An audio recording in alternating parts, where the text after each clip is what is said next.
El día de hoy vamos a tratar lo que viene a ser el tema de la hepatitis A y B. Entonces vamos a comenzar con lo que es la hepatitis A, ¿ya?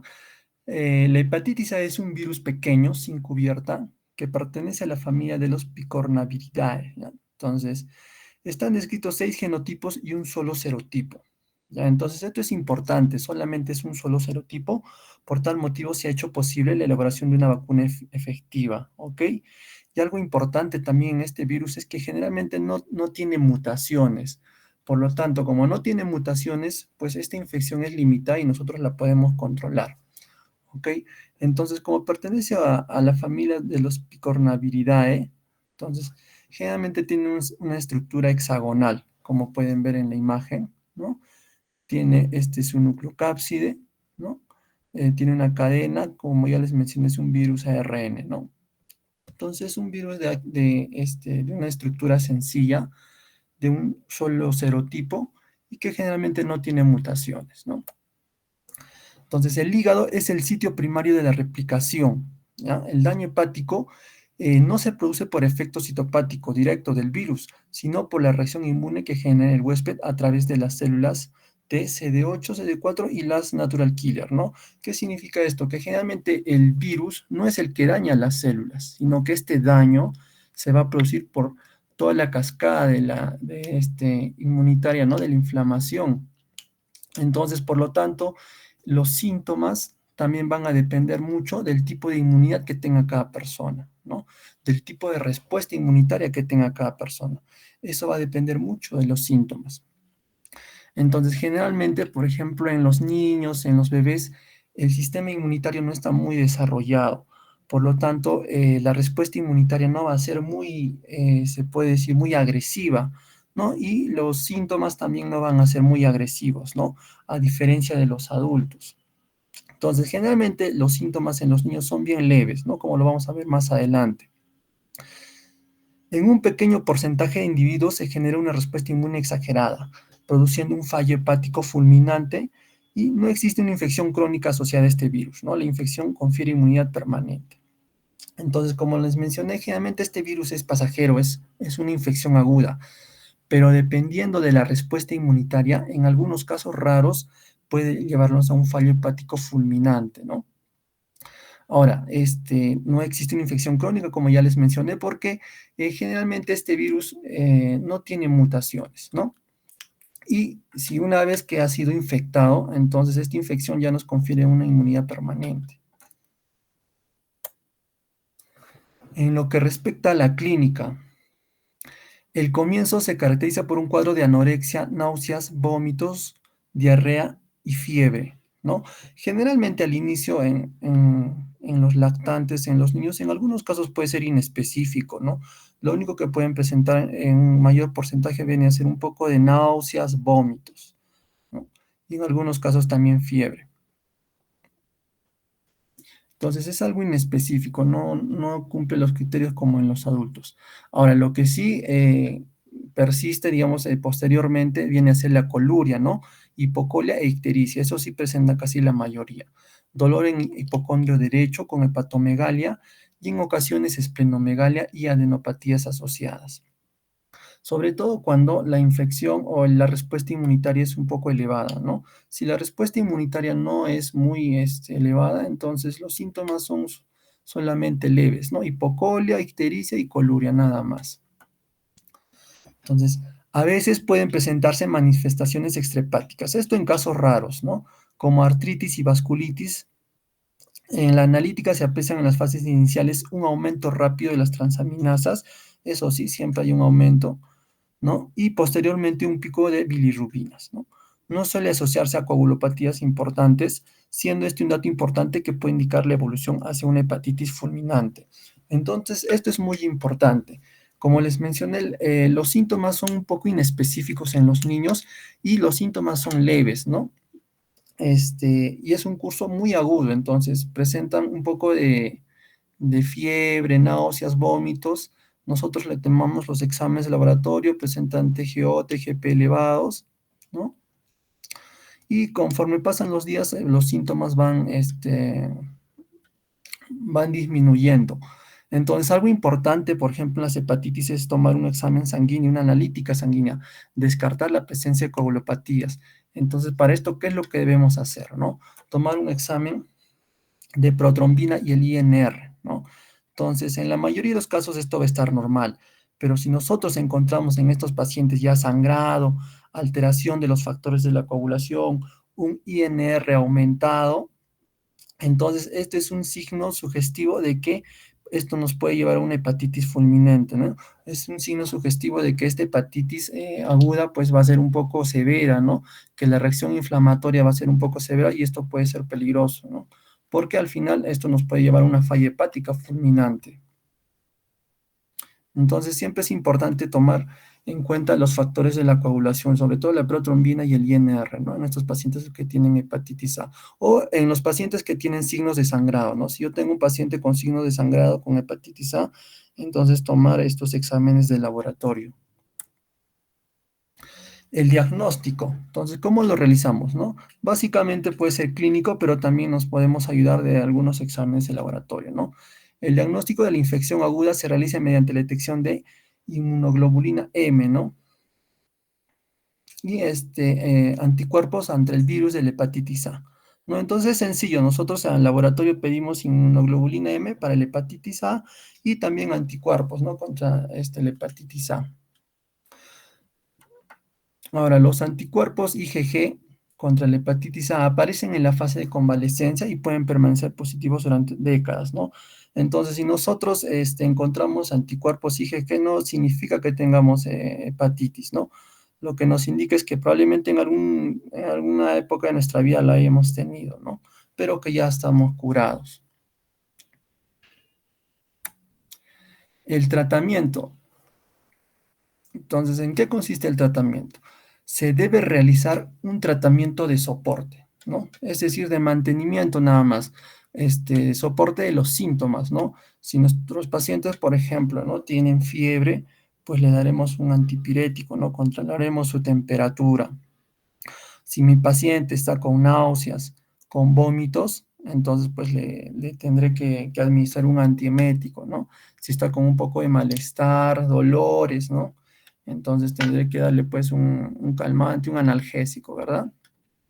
Y algo importante también es mantener una hidratación adecuada, sobre todo porque estos pacientes, la mayoría, como les mencioné, la mayoría de los síntomas son fiebre, un poco de hiporexia y vómitos, ¿no?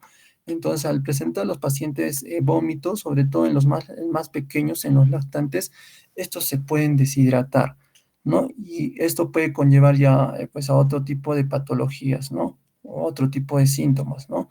Entonces es importante mantener una hidratación adecuada. Por lo tanto, todo paciente que tiene una hepatitis A y que no tolera vía oral, entonces debería ser hospitalizado para dar una hidratación adecuada, ¿no?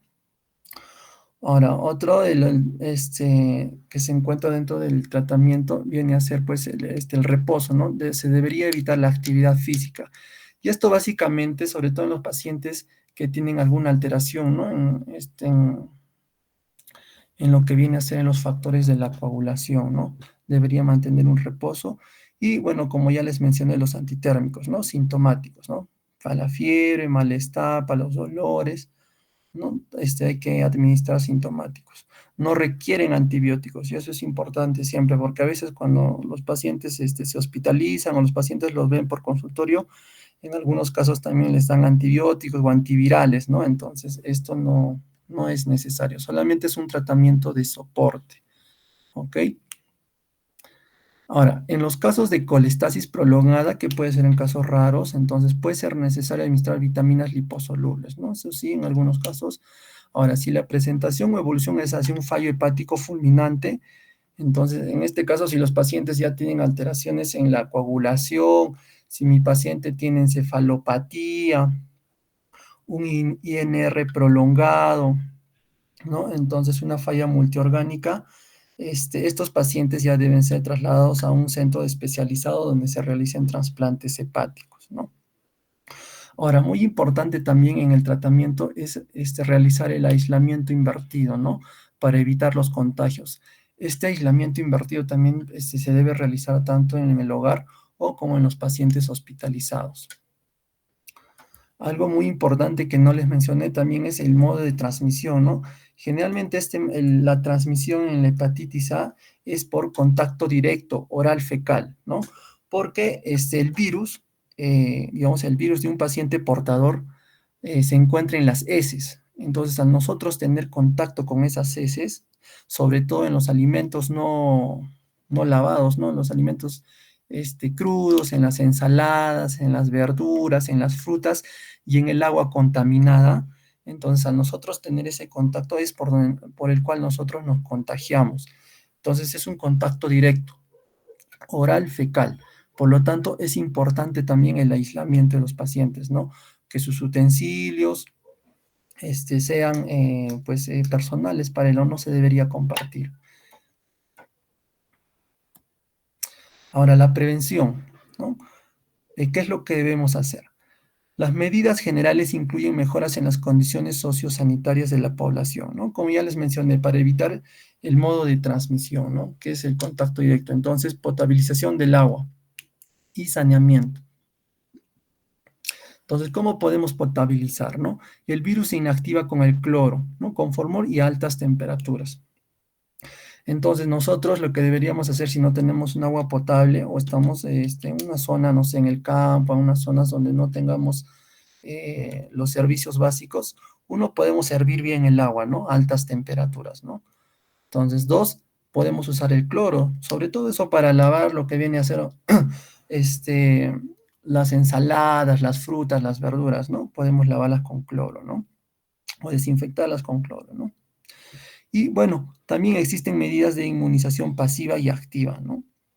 La inmunización pasiva, ¿cómo se puede dar esta? Mediante la administración de gamma-globulina polivalente en los primeros 14 días post-exposición, ¿no? Esta inmunoglobulina pues ofrece protección durante 3 a 6 meses, ¿no? Cada vez, ahora es menos utilizada, ¿por qué? Porque, bueno, acá generalmente, por ejemplo, nunca he visto que ponga esta inmunoglobulina, ¿no? Es menos utilizada porque nosotros ya tenemos una vacuna, ¿no? La cual es más efectiva.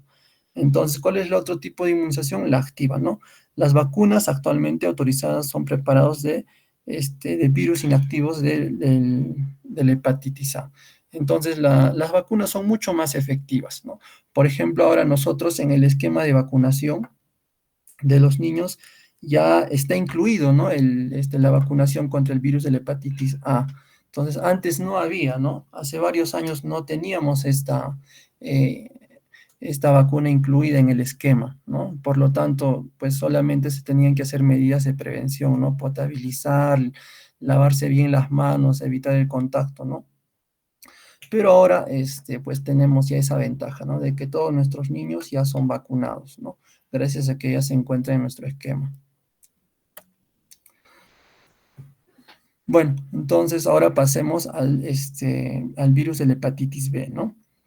Ahora, el virus de la hepatitis B pertenece a la familia de los Hepapnaviridae, ¿no?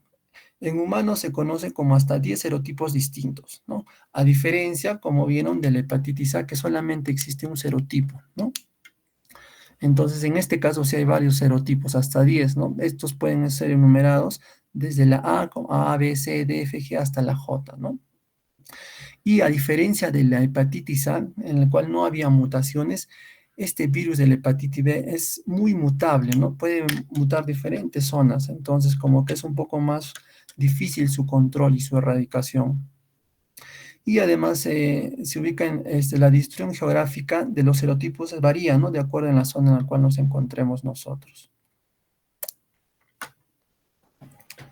Entonces, el virus de la hepatitis B es una estructura esférica con una envoltura lipoproteica externa que contiene el antígeno de superficie. Esto es importante que sepan, ¿no? Entonces, uno de los antígenos es el antígeno de superficie, el que se encuentra en la capa externa, ¿no? Y este puede ser también de diferentes subtipos. Puede ser L, puede ser S, puede ser M, ¿no?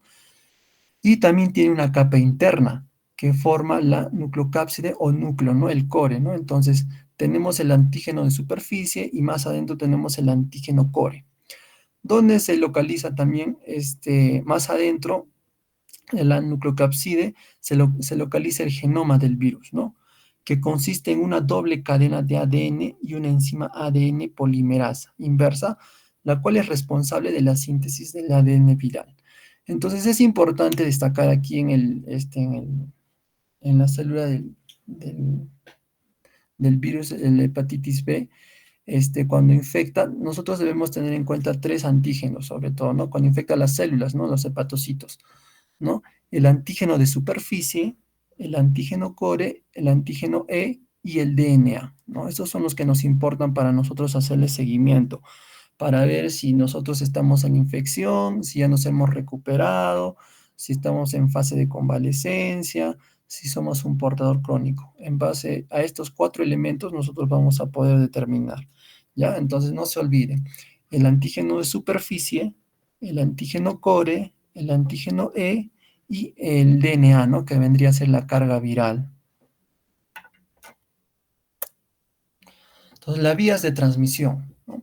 A diferencia del virus de la hepatitis A, ¿no? Que era una vía directa fecal oral, entonces este virus no se transmite de esa manera, ¿no? Sino se transmite mediante contacto sanguíneo y mediante secreciones, ¿no? En las zonas endémicas, la principal vía de transmisión es la vertical, ¿no? Durante el periodo perinatal, generalmente en el intraútero, en el canal del parto o tras el nacimiento, ¿no? Y más, con menos frecuencia en la primera infancia. También se puede producir la transmisión horizontal, ¿no? Por contacto con otras personas infectadas a través de pequeños cortes y erosiones en la piel, ¿no? También a través de pinchazos, ¿no? Pero este tipo de transmisión como que es menos probable, ¿no? Compartir utensilios familiares como peines, cepillos de dientes, y también se puede transmitir por exposición parenteral y sexual, ¿no? Pinchazos, tatuajes, piercing, exposición a sangre y líquidos corporales como saliva, semen y flujo vaginal, ¿no? Básicamente ese es el tipo de transmisión ya en los adultos. Pero en los niños la principal vía de transmisión es vertical, ¿no? Eso nunca se olviden. La presentación clínica. Entonces, nuevamente, ¿no? Comparándolos con la hepatitis A, con el virus de la hepatitis A, que generalmente era aguda y de un periodo muy limitado y generalmente de síntomas leves, a excepción de casos severos que nos podía llevar a una hepatitis fulminante. En la hepatitis B, entonces, esta va a tener dos fases, ¿no? Una hepatitis aguda y una hepatitis crónica, ¿no? Entonces, como les mencioné, también este virus presenta muchas mutaciones, puede tener muchas mutaciones. Entonces, esto como que altera, ¿no? el transcurso de la presentación clínica. Ahora, en lo que respecta a la fase aguda, en la hepatitis aguda, su periodo de incubación oscila de 1 a 6 meses. La mayoría de los niños con hepatitis aguda van a tener síntomas leves, ¿no? Entonces, al inicio no genera muchos síntomas, ¿no? Cansancio, ictericia, un poco de náuseas, vómitos. Los niveles de TGP se elevan y se detectan antígenos de superficie y carga viral, ¿no? En los casos que el paciente presente escasa sintomatología, tienen más probabilidad de progresión hacia la cronicidad. O sea, mientras menos sintomatología yo presente, mi probabilidad es más alta de llegar a ser un paciente crónico. Ahora, en la hepatitis crónica se define por la persistencia del antígeno de superficie durante más de 6 meses. Esto es importante, ¿no? Dosar el antígeno de superficie. Entonces, si este antígeno se encuentra por más de 6 meses, pues nosotros ya estamos entrando en una hepatitis crónica. Hasta el 95% de los neonatos infectados siguen esta evolución. A mayor edad del individuo, el porcentaje disminuye. En niños ya viene a ser un 35% y menos del 5% en adolescentes y adultos. Generalmente los pacientes en esta fase suelen estar asintomáticos. En pocos casos se asocia fatiga y anorexia. Alrededor del 1 al 10% pueden presentar manifestaciones extrahepáticas, ¿no? Esto es bien raro, pero no solamente las manifestaciones pueden ser a nivel del sistema digestivo, ¿no? O sea, náuseas, vómitos, hepatomegalia, sino que también pueden presentar otro tipo de enfermedades, ¿no? Como la enfermedad del suero, artritis, vasculitis, principalmente la panarteritis nodosa, ¿no? Afectación renal, puede haber glomerulonefritis membranosa, pero estas manifestaciones generalmente se dan ya en niños grandes, ¿no? En adolescentes y en los adultos. En los niños casi no vemos tanto. Lo que más se ve es la acrodermatitis papular, ¿no? De la infancia y la glomerulonefritis membranosa, ¿no? Y el síndrome de Giannotti-Crosty, ¿no? Que es la acrodermatitis papular. Ahora, las complicaciones a largo plazo más temidas son el desarrollo de la cirrosis y el hepatocarcinoma, ¿no? El cual se va a dar generalmente en menos del 1% de los pacientes que cursan con hepatitis B. Ahora, al ser esta enfermedad, al tener un curso, una fase aguda y un curso crónico, entonces va a tener varias fases, ¿no? Dentro de la primera tenemos la fase de inmunotolerancia, fase de alta replicación, es el inicio, ¿no? Donde el virus ingresa y empieza la replicación intensa. Entonces hay una infección crónica por virus de la hepatitis B, ¿no? Los antígenos E son positivos. Esta puede durar décadas, dice, ¿no? En los casos de transmisión perinatal, debido a que el paso transplacentario del antígeno E induce una tolerancia inmunológica en el recién nacido. Se caracteriza por la presencia de antígenos E y antígenos de superficie y carga viral elevada, ¿no? Son altamente contagiosos. Entonces, esto es importante, ¿no? En esta fase, ¿qué es lo que encontramos en esta fase inicial de la hepatitis B ya en un estadio crónico? Antígenos de superficie E elevados, antígenos de superficie, perdón, antígeno E elevado y antígeno de superficie elevado, y una carga viral también bien elevada, ¿no? Entonces, esta es en la fase donde más contagia, ¿no? Donde hay que tener cuidado. La segunda fase de inmunoeliminación o inmunoactividad, ¿no? Una hepatitis crónica B con antígenos E positivos, ¿no? Se caracteriza por el aclaramiento de antígeno E y seroconversión a anticuerpos, ¿no? E, o sea que empiezan a haber ya anticuerpos contra el antígeno E. Las cifras de TGP pueden elevarse previamente a la aparición de anticuerpos E, reflejando la necroinflamación del parénquima hepático por la actividad inmunológica del huésped. Al final de esta fase se produce un descenso de la carga viral, normalización del TGP y aparición de anticuerpos contra el antígeno E, ¿no? Si esta fase se prolonga en el tiempo, se asocia con más riesgo de cirrosis y hepatocarcinoma. Entonces, la fase 2, ¿por qué es importante, no? Porque si esta se prolonga, entonces el riesgo aumenta, ¿no? Entonces, si lo comparamos con la primera fase, aquí ya disminuye la carga viral, ¿no?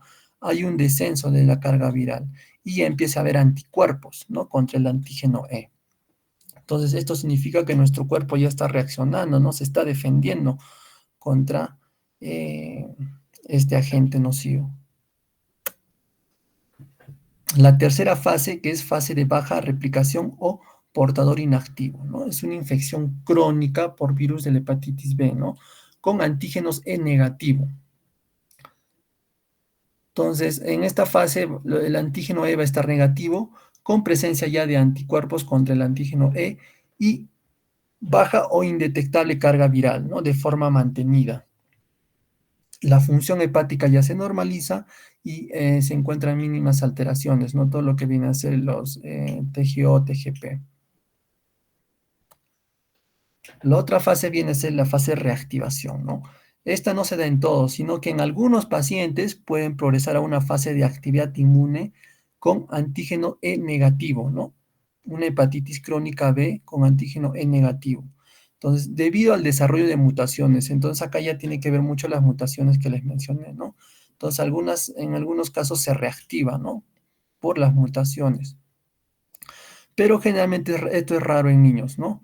O pueden volverse al estado de antígenos es positivos y de igual manera, ¿no? O sea, en la fase de reactivación puede ser con antígeno E negativo, ya sea por una mutación o por el antígeno E positivo, ¿no? Entonces, ¿qué presentan acá? Elevación de la carga viral y niveles altos de TGP. O sea, nuevamente empieza a aumentar la carga viral, ¿no? Y también las enzimas hepáticas se alteran, empiezan a elevarse.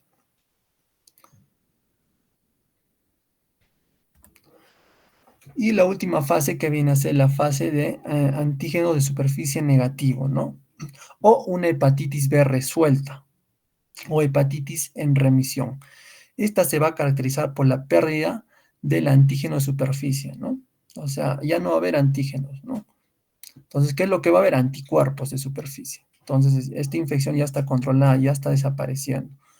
Y anticuerpos contra el antígeno core, ¿no? Ahora, los niveles de TGP son normales y la carga viral ya es indetectable en el suero. Entonces, es una fase donde ya la hepatitis B está resuelta. Este cuadrito es muy importante, ¿no? Nosotros, como ya les mencioné, en la hepatitis B, entonces tenemos varios antígenos, ¿no? De los principales tenemos el antígeno de superficie, el antígeno core y el antígeno E, ¿no? Y la carga viral. Obviamente, si nosotros tenemos un antígeno de superficie, entonces si nuestro cuerpo va a reaccionar, entonces nosotros vamos a generar lo que viene a ser los anticuerpos contra el antígeno de superficie, ¿no? Anticuerpos contra el antígeno core y anticuerpos contra el antígeno E. Entonces veamos lo que pasa acá en cada situación. Por ejemplo, en la vacunación. Entonces en la vacunación nosotros no nos hemos infectado. Entonces, por lo tanto, no deberíamos tener los antígenos, ¿no? Si nosotros tomamos una muestra de sangre a nuestro paciente, entonces no debería tener los antígenos. Entonces, lo único que debería estar positivo es el anticuerpo, ¿no? Contra el antígeno de superficie, ¿no? Y obviamente las enzimas hepáticas deberían estar normales. Ahora, si nosotros nos vamos ante una hepatitis B aguda, ¿no? Nosotros tenemos a nuestro paciente, tiene síntomas de una hepatitis B, o por lo menos nos indica, ¿no? Que probablemente haya recibido alguna transfusión y después de eso ha presentado algunos síntomas inespecíficos. Nosotros le tomamos la muestra de sangre, entonces, ¿qué es lo que esperaríamos obtener, ¿no? En los resultados, ¿no? ¿Qué es lo que podemos obtener? Entonces, lo que deberíamos obtener sí o sí es un antígeno de superficie positivo, ¿no? Porque la infección está ahí activa, ¿no? Entonces, debería salirme positivo. Los anticuerpos aún no pueden, no están, todavía no se están produciendo, por lo tanto, me sale negativo, ¿no? El anticuerpo core sí me puede salir positivo y el antígeno E también me sale positivo, ¿no?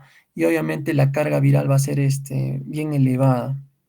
Y como ya les mencioné, también va a haber alteración de las enzimas hepáticas, ¿no? A gran escala, a gran proporción. Ahora, en una hepatitis B resuelta, entonces, el antígeno de superficie no debería haber, ¿no? Lo que sí deberíamos tener es el anticuerpo contra este antígeno de superficie. También debería haber el anticuerpo contra el antígeno core, ¿no? Y bueno, el antígeno E tampoco no debería haber. Y el anticuerpo contra antígeno E, bueno, eso puede estar presente o no puede estar presente, ¿no? La carga viral no debe ser detectable y las enzimas hepáticas deben ser normales. Ahora, en una hepatitis B crónica, en la fase de inmunotolerancia, igual, ¿no? Si es que es crónica, el antígeno de superficie está positivo, ¿no? Siempre está positivo el antígeno de superficie, si se fijan. Solamente es negativo cuando uno está vacunado, o sea, cuando no ha tenido la enfermedad o cuando la hepatitis B ha sido resuelta. Si ustedes encuentran un antígeno de superficie positivo, entonces significa que la enfermedad está aún ahí, está activa, ¿no? Entonces, en la fase inmunotolerancia es positivo. El anticuerpo contra el antígeno de superficie es negativo. El anticuerpo contra el antígeno core es positivo y el antígeno E también es positivo, ¿no? Y bueno, la carga viral también es elevada, ¿no? Las enzimas hepáticas son normales, ¿no? En la fase de inmunotolerancia. Ahora, en la fase de inmunoeliminación, igual, ¿no? El antígeno superficie positivo, el anticuerpo contra el antígeno superficie negativo, anticuerpo contra el antígeno core eh, es positivo, el antígeno E también es positivo, pero hay un descenso de la carga viral, ¿no? Porque esto ya está siendo controlado, ¿no? Y las enzimas hepáticas pueden estar ligeramente elevadas. En el paciente portador inactivo, ¿no? El antígeno de superficie siempre positivo. ¿Qué es lo positivo acá? El anticuerpo, ¿no? Contra el antígeno core y el anticuerpo contra el antígeno E son positivos, ¿no? Y la carga viral también ya disminuye, está bien bajo, ¿no? Ahora, las enzimas hepáticas, eso puede variar, ¿no? Puede estar normal o levemente aumentado. Y en los casos de las mutaciones, ¿no? Por ejemplo, en la hepatitis B crónica con antígeno E negativo. Entonces, el antígeno de superficie es igual, siempre positivo, anticuerpo contra el antígeno core positivo, ¿no? Y el anticuerpo contra el antígeno E también es positivo. Y obviamente la carga viral ya aumenta, ¿no? Siempre en las hepatitis B crónicas activas, las cargas virales siempre empiezan a aumentar y las enzimas hepáticas también se alteran. Entonces, este cuadrito es muy importante, ¿no? Para nosotros poder diferenciar, ¿no? En qué tipo de estadio estamos y si nosotros tenemos una fase activa o ya está en descenso, ¿no? Nuestra carga viral. Ahora, el tratamiento, ¿no? Entonces, los pacientes candidatos a recibir tratamiento son los pacientes con hepatitis crónica, antígeno de superficie positivo, con elevación de la cifra de transaminasas, ¿no? TGP, TGO elevados, y una alta carga viral. Entonces, estos pacientes deben recibir tratamiento.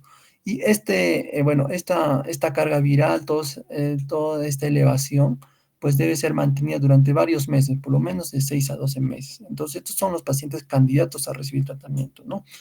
Ahora, los nuevos análogos de nucleótidos con alta potencia antiviral y alta barrera genética, son los fármacos de elección para los casos seleccionados, ¿no? Que precisan tratamiento sobre todo en los niños.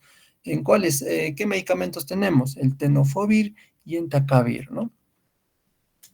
Entonces podríamos usar estos medicamentos. En realidad hay varios medicamentos, ¿no? Varios antivirales, los cuales pueden ayudar a disminuir la carga viral, a disminuir los síntomas y a disminuir a que esta enfermedad pues nos conlleve lo que viene a ser a una cirrosis, ¿no? O un cáncer hepático. Entonces tenemos interferón, como pueden observar, la mibudina, adefovir, entecavir, tenofovir. Entonces todos estos ya son ya de manejo especializado, ¿no? Esto ya los realiza el infectólogo, el gastroenterólogo, ¿no? Pero bueno, por lo menos para que tengan conocimiento, ¿no? Hay varios fármacos, pero de los principales, sobre todo para los niños, tenemos el tenofovir y el entecavir, ¿no? Son los que se usan más. Y bueno, para terminar, las medidas de prevención, ¿no? La vacuna de la hepatitis B ha demostrado una gran eficacia al disminuir la prevalencia de la infección y la incidencia de hepatocarcinoma en adolescentes y en adultos, ¿no? Entonces es muy importante las vacunas. ¿Cómo nosotros podemos prevenir primero la hepatitis B? Mediante el contagio, ¿no? Siempre, como ya hemos visto, sobre todo, ya hablando de pediatría, ¿no? En los adolescentes o en los niños grandes, sobre todo en los adolescentes, ¿no? Se puede dar el contacto sexual también, ¿no? Entonces es importante las medidas de protección, ¿no? Usar medidas de protección de barrera, ¿no? Usar preservativos, ¿no? Es importante eso. Ahora, siempre es importante tener cuidado también al momento de las transfusiones sanguíneas, ¿no? Eso también. Y la vacuna, ¿no? Como medida de prevención. La vacuna es importante. En nuestro esquema de vacunación nosotros tenemos incluido, ¿no? La vacuna contra la hepatitis B al nacimiento y de ahí también está incluida en lo que viene a ser en la pentavalente, ¿no? A los 2 meses, 4 meses y a los 6 meses, ¿no? Entonces eso es importante. Bueno, chicos, eso sería todo. Creo que ya es tarde ya. Tienen que irse a sus clases.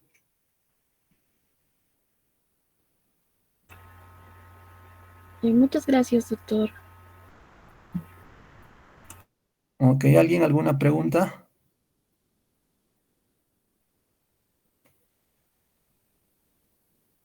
Bueno, creo que no hay preguntas.